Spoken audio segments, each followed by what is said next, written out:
রাজবাড়ীতে অবরোধ ও কঠোর হরতাল ডেকেছে ক্ষমতাচ্যুত দল আওয়ামী লীগ।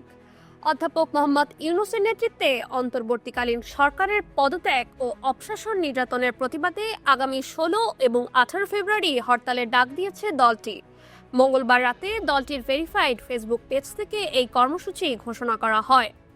ঘোষিত কর্মসূচি অনুযায়ী আগামী ১ ফেব্রুয়ারি শনিবার থেকে ৫ ফেব্রুয়ারি বুধবার পর্যন্ত দাবি লিফলেট বা প্রচারপত্র বিলি করবে দলটি। ৬ ফেব্রুয়ারি বৃহস্পতিবার দেশে প্রতিবাদ মিছিল ও সমাবেশ অনুষ্ঠিত হবে। ১০ ফেব্রুয়ারি অনুষ্ঠিত হবে বিক্ষোভ মিছিল ও সমাবেশ। আর ১৬ ফেব্রুয়ারি রোববার অবরোধ এবং ১৮ ফেব্রুয়ারি মঙ্গলবার দেশব্যাপী সকাল সন্ধ্যা সর্বাত্মক কঠোর হরতাল কর্মসূচি ঘোষণা করা হয়েছে। ক্ষমতাচ্যুত এই দলের পক্ষ থেকে এর আগে গত ১০ নভেম্বর রাস্তায় নামার ঘোষণা দিয়েও নামতে পারেনি আওয়ামী লীগ। এমন অবস্থার মধ্যেই মঙ্গলবার হরতাল, অবরোধ, সমাবেশ ও বিক্ষোভের ডাক দিল আওয়ামী লীগ। Nasin Taskim Rahman, Dhaka west news.